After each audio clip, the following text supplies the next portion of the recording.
Good evening, dear readers, dear literary friends. Thank you everyone for your participation. In the name of the Embassy of the Republic of Slovenia in Tokyo, I am pleased to welcome you to today's dialogue session, a session with a highly acclaimed Slovenian author, playwright, and essayist representing Slovenian literature in Europe and in the world, Mr. Drago Janc. His discussant will be Ms. Takako Kimura-Ude, English, French, and Slovenian translator to Japanese language with profound knowledge of Janc's literature. They will discuss Mr. Janc's work, the world that inspires him, and of course, his book featured in the Europe Reader digital library, The Tree with No Name. Now, without further ado, I'm giving the floor to Mr. Janc and Ms. Kimura-Ude.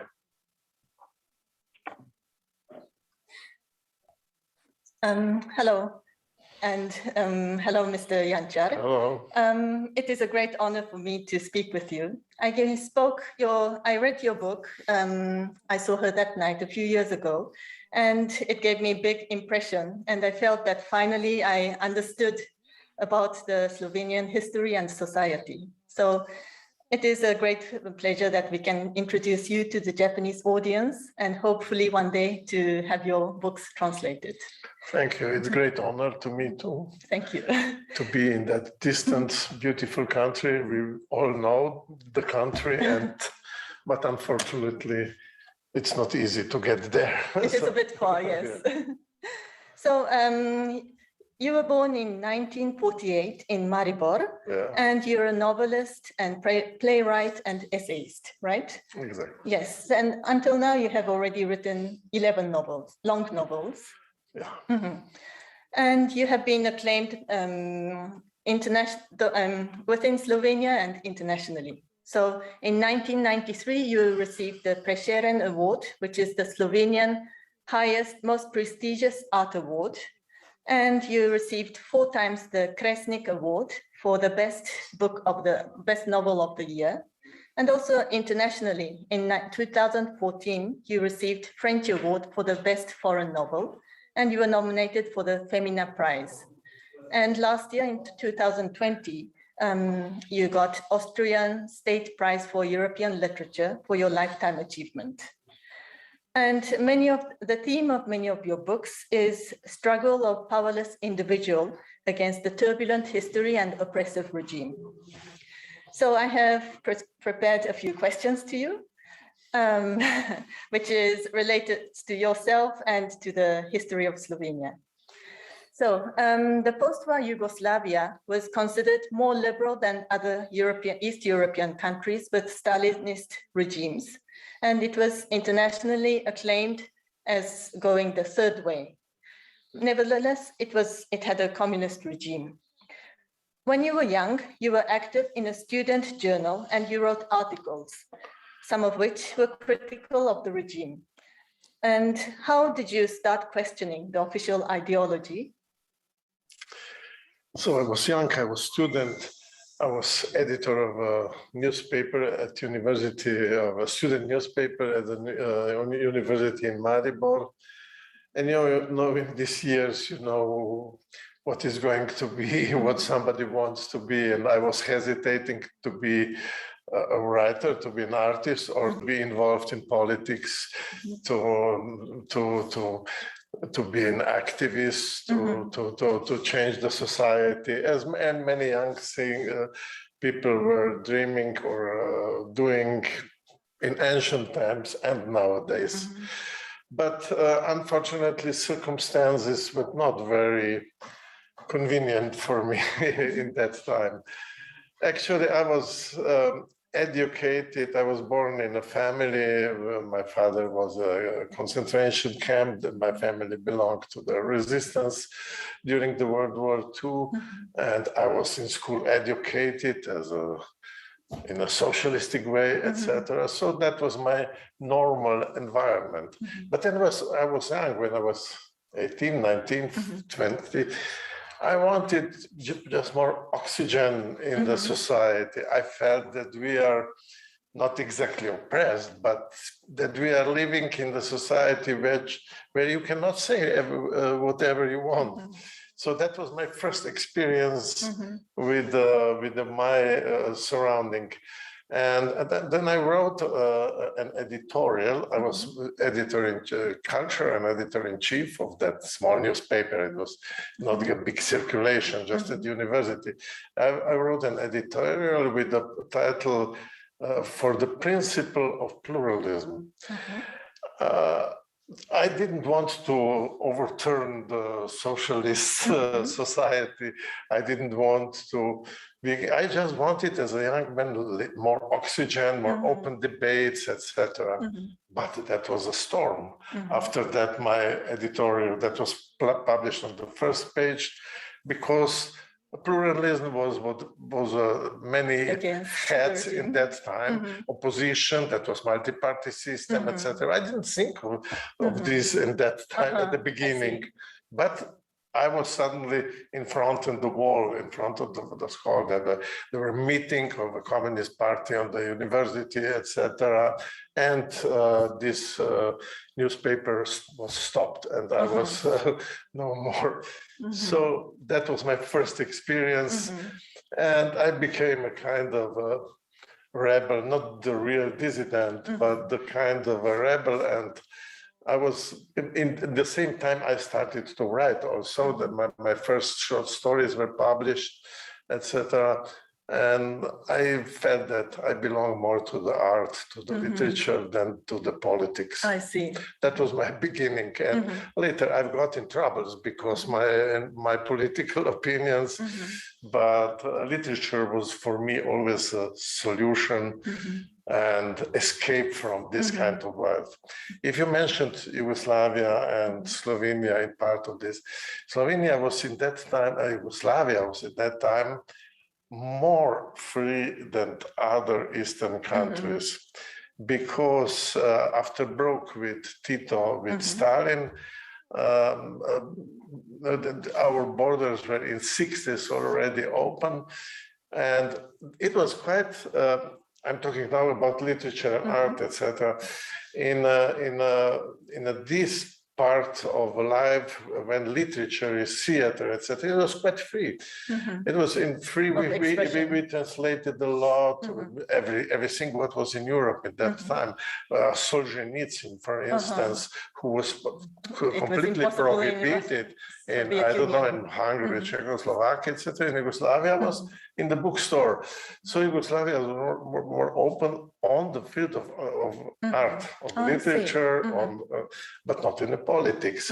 If you wanted to establish an opposition party, or if you wanted to establish a political newspaper or something, then you've got in troubles. I've got to troubles for a while, but doesn't matter.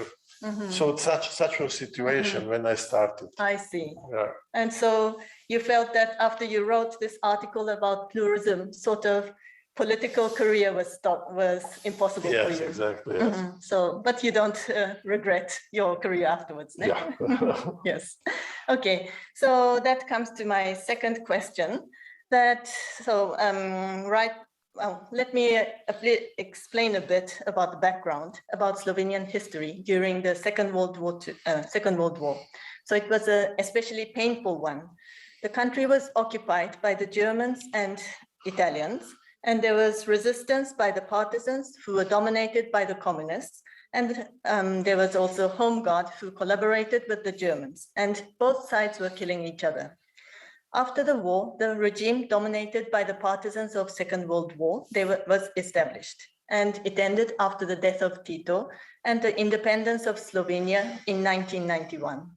So was writing a novel about World War II period in which Home Guard was not presented only negatively and as a taboo in Slovenia. Was it a taboo in Slovenia? And if so, when did you feel that the society was ready to accept books about that traumatic period and topic? Our society is not yet or never has been ready for accept everything what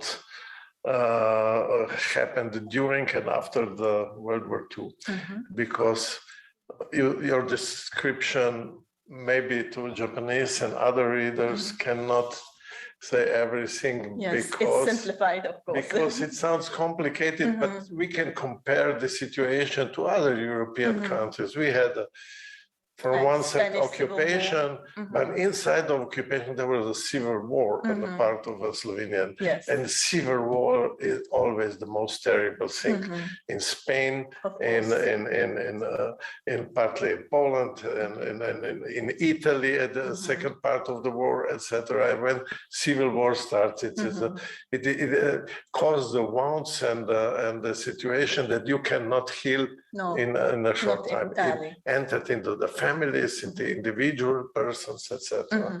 And this is one of the main topic of frustration and traumatic feelings and conflicts even in nowadays society. And in this book, you mentioned that that I am writing about this. The tree with no name is in the core of this is this situation. Slovenia was occupied partly by Germans, partly by Italians, the small part also with Hungarians. The resistance started, and at the beginning it was a liberation front, so-called communists were leading, but step by step communists took over. And at the end we had the revolution, we had immediate dictatorship. In first year, the communist dictatorship was quite tough. Later it was easier, as I explained before, always in 60s and 70s, it was much easier to be. But this topic about what happened during the war, in civil war and after the war, that was taboo. That's a taboo. And so when this book was published, society was always ready to accept this kind of literary explanation, descriptions. Still not the whole political situation, because it's a matter also of historians, of a political debates, etc. But through the literature, because we are talking about individuals, because families, love, hatred, etc. It's maybe some personal things easier to understand. Yes, I see. So this book, The Tree with No Name, that we'll talk about later, it was published in 2008, was it? Around I think so, yes. Yes. So it was still beginning of opening up to this topic. Yes, I see. Okay. And another of your novels, I Saw Her That Night. This is one of the most successful internationally, and it was recently made into a theater piece by co-production of Maribor Theatre, Cankariodom of Ljubljana, Belgrade National Theatre, and Burg Theatre of Austria. And I had the chance to watch it a few years ago in Maribor, and it was a 4 hours presentation.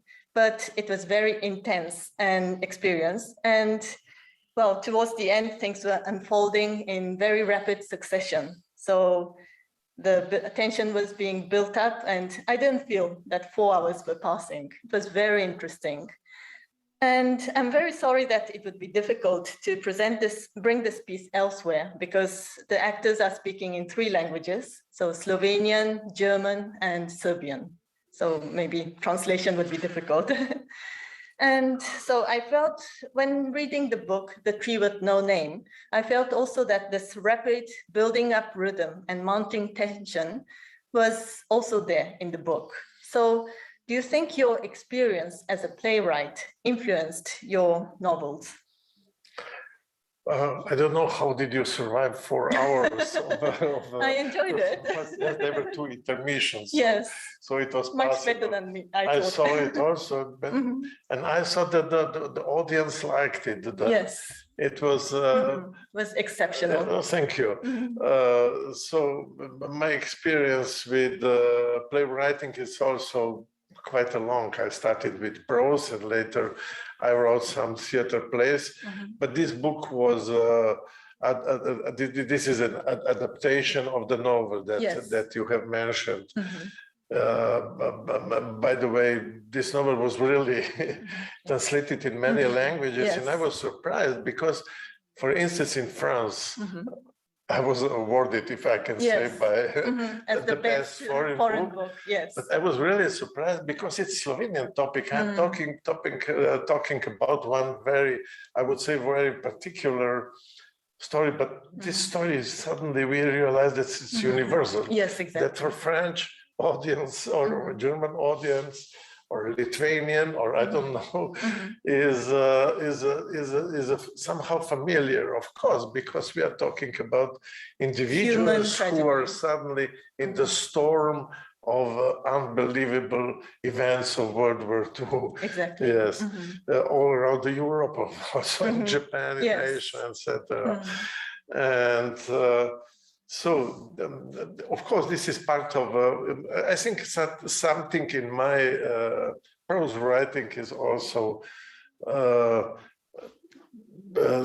some tensions inside are dramatic, my experience from both sides, from writing novel, writing plays are mixing on some point. You cannot it's completely. Not conscious. Of course, this is a different method how to write, but if I want to make some little more tense and interesting for reader, I must have some elements of play also inside. And thank you that you have mentioned this. This is also connected to World War II. I'm not writing only about World War II.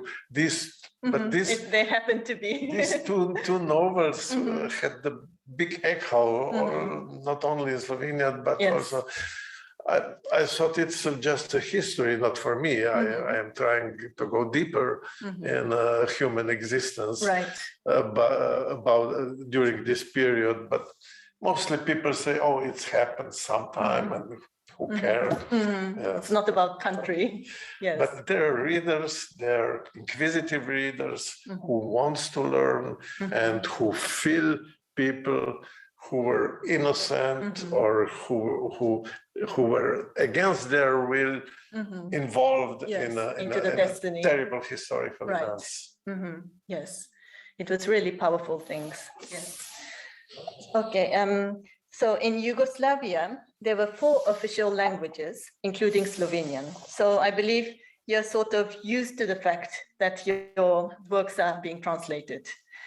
And of course, within Yugoslavia, each republic had more or less shared history and culture. And now with your novel, I Saw Her That Night, which is the most successful internationally, I hear that it was translated into over 25 languages, and the most recent ones into Lithuanian and Arabic. Yes. Yes. So I hope one day Japanese will join there. Yes. So what is your feeling about your work being translated into languages outside of Central Europe, where the readers do not have the knowledge about this history and culture? At the beginning, in the time of Yugoslavia, I had already quite translations, especially inside of Yugoslavia. Yes. I don't know how one Japanese reader or well culturally educated man even understand this mixture of nations and cultures. Maybe only on the surface, but into depth. If we start to explain, it will be a long story. Yes. From south to the north, where Slovenia is very much Central European, between Vienna and Venice, and now south is to the Thessaloniki, to the Greek border. It's there were 3 religions: Catholic, Orthodox, and Muslim. Many languages, etc. But that was interesting mixture to living in. somehow I miss that mixture, yes, now. from cultural way. I never miss dictatorship and that iconographic of our Marshal Tito, etc. When I was educated in schools, etc. I don't miss this because it was a dictatorship with a big leader. Yes, in the society. Yes. Now everybody, many people understand. Some people feel nostalgia for that time, but I feel nostalgia for a mixture of culture. Diversity was interesting. My books were already in Yugoslavian times. After there was no more anathema on my work.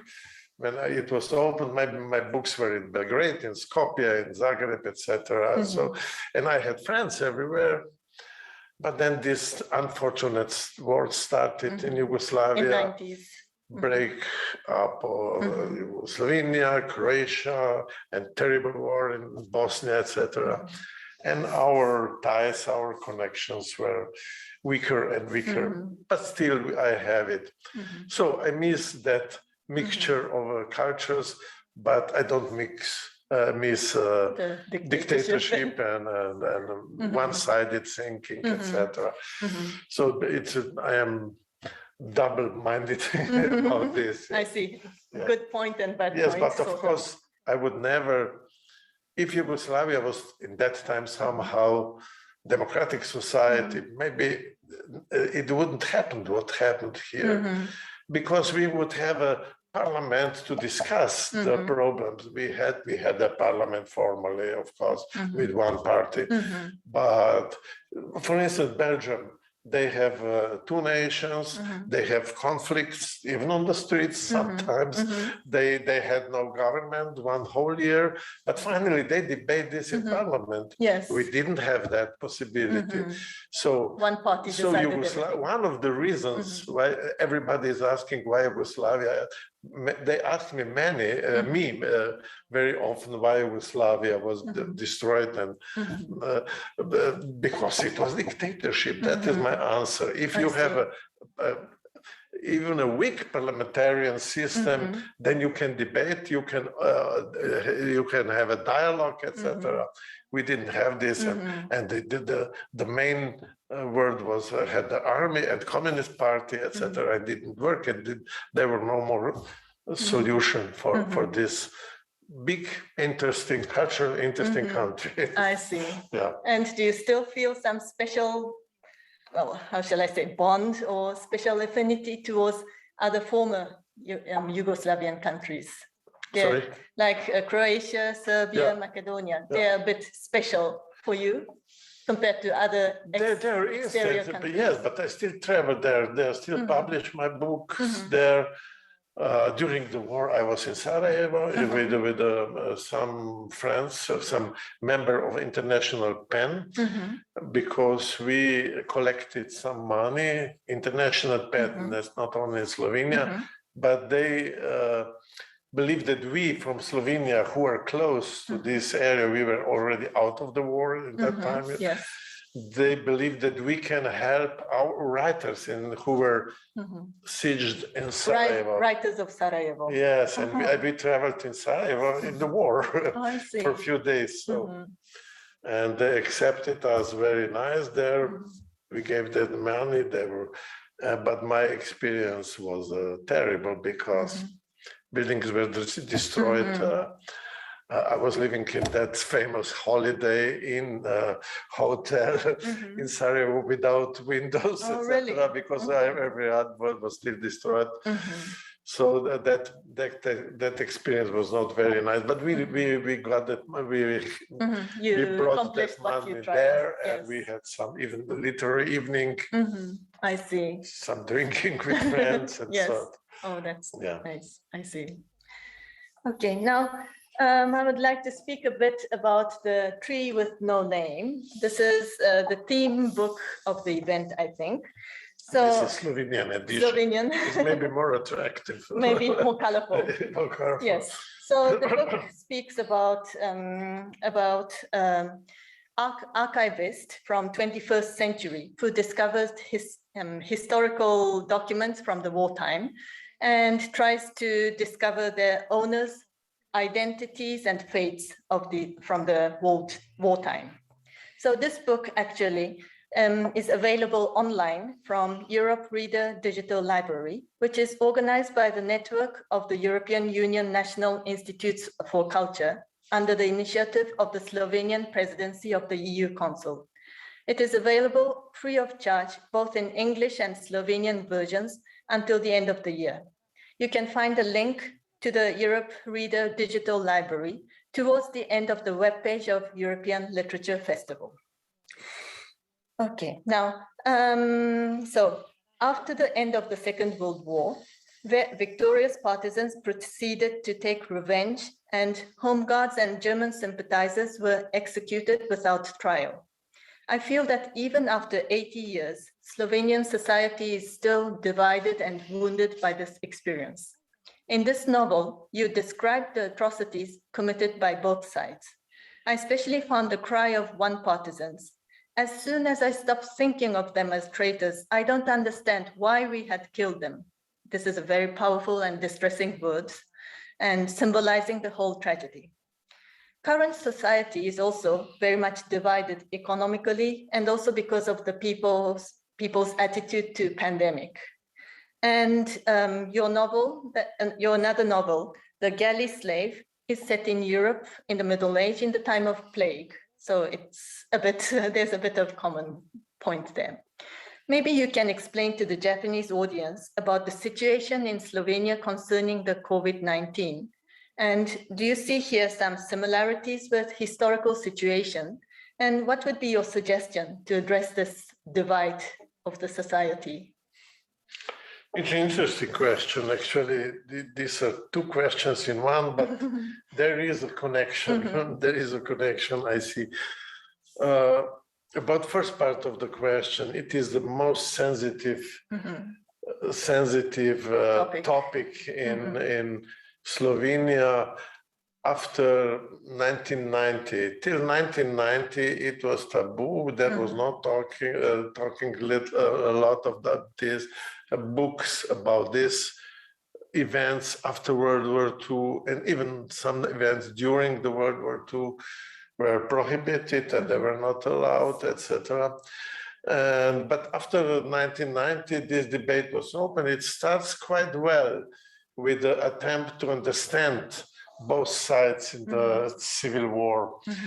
But later on, with the political development, these things were more and more complicated instead of less complicated. So the society didn't find the way for a kind of reconciliation, for understanding each other. So I lost somehow hope that the political, even historians, can solve the problem. And this is maybe why I decided to do it by novel, because literature can understand it has its the own hero, power. the traitor, the somebody who was innocent, somebody who was involved, etc. And I believe literature has a language to approach the human heart, human mind. Yes, more close to heart. Yes, close to heart. So, and maybe after that, you can start again some rational, some political, some historical debate. Because what they are debating nowadays is only one was traitor, another was killer, the third one was liquidator, etc., etc. Only ugly labeling. Labeling after labeling. So there is no way out in this way. Yes. As I mentioned before, it's not only Slovenian. Maybe at us it is more tough because we are a small society, we know each other, etc. And families who were involved. Everybody has it. There are many families in Slovenia who were on the both sides. One son was by partisans, another was by home guards, etc. In my part of Slovenia, where there were no home guards, there were just Germans and partisans, but also Germans had some Slovenian collaborators, etc. So very complicated. It's complicated, but literature, I think, can somehow try to understand this and overcome this situation. And then you mentioned pandemic. Yes. Yes, in this strange pandemic situation, when people are nervous, but many of them, they don't see the light at the end of the tunnel of this virus and everything on what's going on around him. They're behaving like in this war sometimes, you know. Blaming the others. Yes, always blaming the others. Yes. And there is no solution again. So it's for people, for politicians, for historians, for writers, for intellectuals, for all of us, it's very hard task to explain that we are living together, that we must tolerate each other, that we must find a common solution. And I hope it happens. Sometimes I am a little pessimistic because you mentioned that I wrote a historical novel with the title The Galley Slave. Yes. The Galley Slave is a novel which is taking place in Europe and taking in 17th century, in time of plague. I wrote this novel when I was quite young. I started when I was 24, and it was published when I was 26. And I thought that these kind of things are mostly or only in historical and literary books. The pandemic. Yes, we didn't. I forgot to say that it's about plague. It's about plague. My hero, Johann Otis, his name, is on the run. He's fleeing from Inquisition because he's heretic in that time. But he entered in the pandemic of a plague from that time. And when I now read some sentences that I wrote, it's like today. It sounds like today. You have weird people who had an unbelievable explanation of a plague. I can understand for 17th century, it's not easy to understand now. for 21st century with all this science and technology and everything. And rumors were spreading around what's going on, some unbelievable things.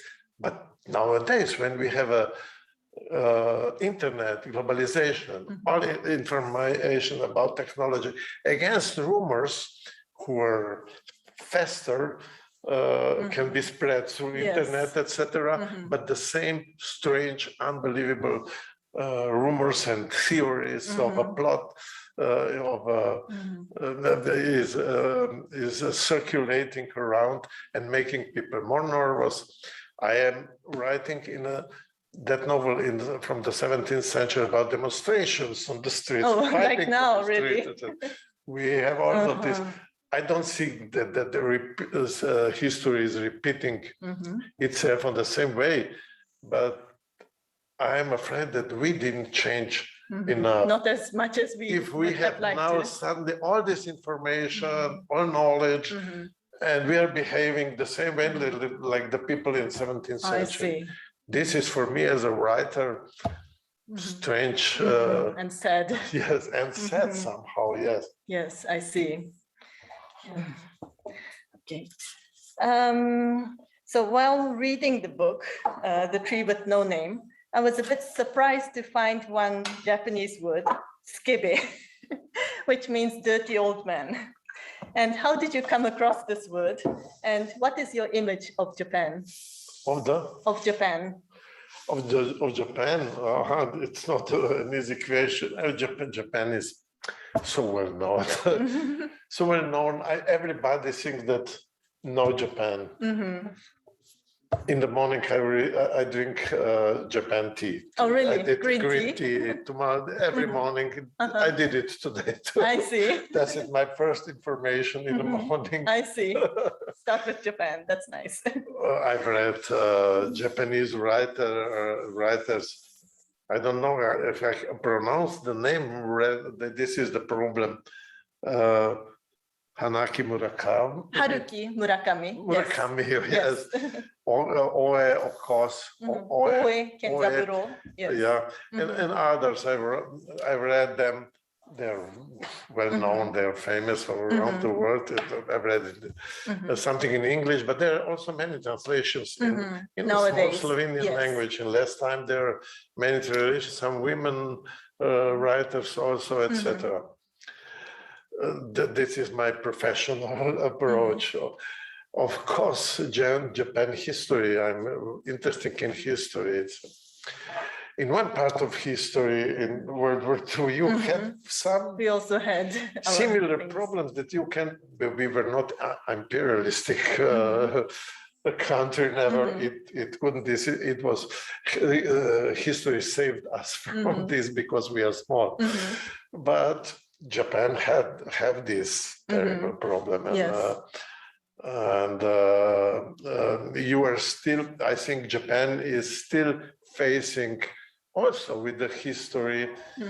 We have consequences, like in your society, in other countries, and what happened in China itself, etc. I believe that you have a similar problem. This is part of this. Of course, this is then a huge information about beauty of its culture, painting, of a countryside, of food, of everything. So Japan is not unfamiliar country to Slovenians from Europeans, etc. And there are also many close ties. And maybe it's cliche, but how Japan is successful, how trains are fast train to the point, coming to the point, etc. How great industry, technology, etc. These are not only cliches. This is the reality that we are living in. So I was the closest place to the Japan. I was South Korea. Almost. So I hope you'll have occasion to go visit our country. These days, opportunity. Yes. And the main character of this book, The Tree with No Name, his name, Janez Lipnik. He's an archivist who digs into the past records and discovers details of the past history. And his father survived concentration camp, and his erratic behavior back home has troubling effect on him. You said that your father was also in concentration camp. And so Janez Lipnik is also very meticulous on his research and refuses to give up midway without going to the bottom of his research. As a novelist writing about historical period, how much do you identify yourself with this man? And do you sometimes feel a strong pull to a certain period of time or certain person? I actually identified myself with every hero that I'm writing. Also with women. Also, as you probably know, Flaubert, French author, said, Madame Bovary, c'est moi. Yes. I am Madame Bovary. Yes. And I must be everybody. I must be the hero and the traitor and the killer. And probably to write psychological depth. Yes, if I want to write about this, I must be for a while in the skin and the brain of every hero. It's not just some cliche or something, it's the reality. If you want to convince your writer, you must believe in also in evil heroes. If you read Dostoevsky, a Russian writer, he was part of all these terrible people like Karamazov and others, etc. And if you read Tolstoy, Anna Karenina, By the way, Anna Karenina was the real person, as the real person is in the novel you have mentioned before. I saw her that night. Yes, the real person. But when you write, it's something else. It's you also in this. So I can identify partly with that archivist, how he is going more and more deep in history and more deep in his own subconscious and his soul. And one German critic, one reviewer, she wrote that, yes, please write this novel. It's not an easy reading, it's dangerous reading. But please, she wrote a warning. Reading this novel, the earth under your feet can slip away. Really? Yes. So if you look to do it deep in it's also the warning for us, for the talk that we had before. Yes. If we must not look too deep in the history. Yes. We must try to understand, but not digging and digging. Caught into it. Yes, I see. Yes. So I was thinking to ask you, what is the message for you that history should not be forgotten, or that at certain point we should let go of it? So you think we shouldn't go too deep into history, but at certain point go on with your life. Exactly. Yes, I see. Okay, one last question. So Slovenia has very beautiful nature. It is called Green Gem of Europe, with rich forest and water and so on. But when you go visiting, then you notice many monuments dedicated to fallen partisans. And in this book, the forest is connected to the struggle between partisans and the home guards. And river is massacred, bodies discovered, and underground caves where bodies were dumped.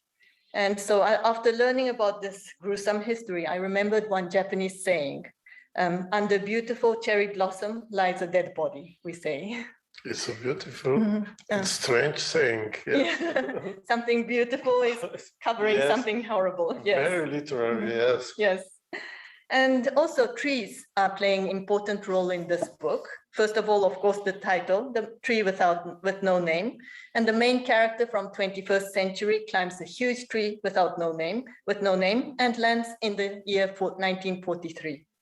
Also, cherry tree and oak play important role in the history. And of course, the main character's name, Lipnik, I think it comes from lipa, which means in Slovenian, lime tree, and the symbol of Slovenia. So do you think the Slovenian nature in some way affected your literature? And what does the tree without name symbolize? That's the Japanese saying you mentioned is beautiful and terrible. Yes, it Both is. inside, it's great literary metaphor also for this book. I would say it could be for this book, yes. It's a beautiful landscape, rose, and under the earth there are some terrible things hiding. Excavated bodies and bones, etc. Slovenia, if you travel, you know from Slovenia already here for some time here.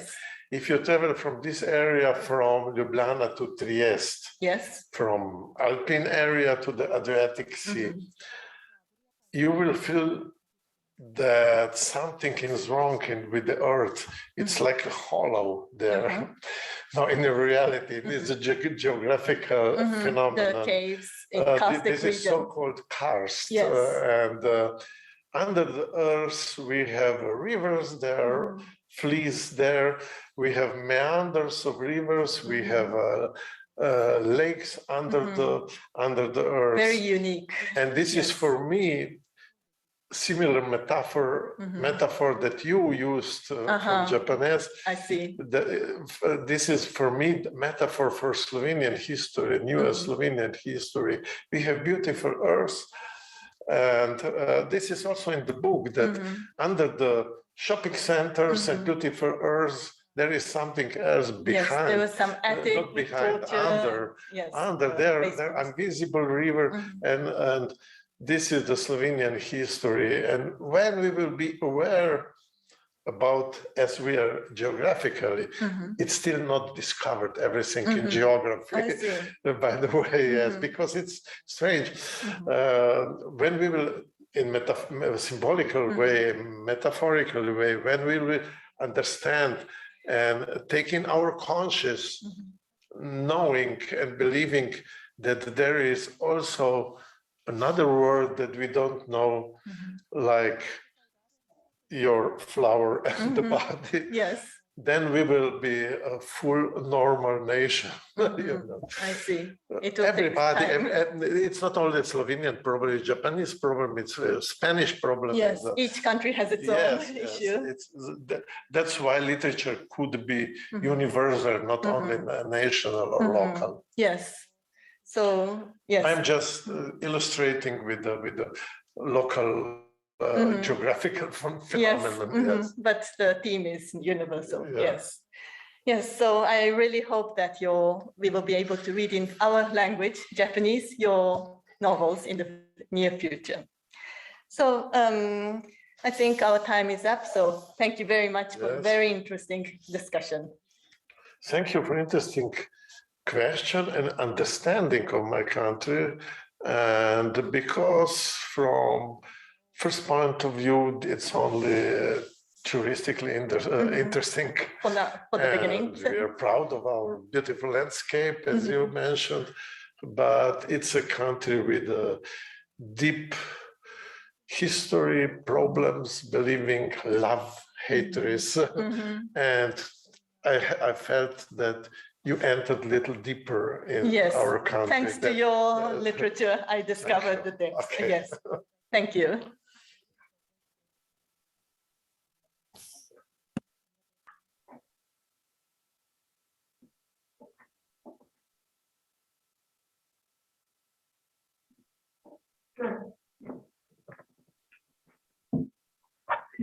Thank you, Mr. Janc and Ms. Kimura Ude, for this insightful dialogue full of deep thoughts that made us all think about the history and the present, and of course to help us understand Mr. Janc's background as a writer. So I too hope that more and more Japanese will get interested in your work, and that one day we will be able to find one of your works on Japanese bookshelves as well. Lastly, I would like to thank the Ministry of Foreign Affairs in Slovenia for providing our discussants with this beautiful space. Also, last but not least, of course, I would like to thank the organizers of this literature festival, the delegation of the European Union in Tokyo. And one more thing, so already Ms. Kimura mentioned it, but I kindly invite you all to our digital library, Europe Reader. You can access it on www.europereader.eu, www.europereadr without an E, .eu, where you can find Mr. Janc's book, The Three with No Name, and 26 other European literature works. So once again, thank you all for participating, and happy reading. Thank you.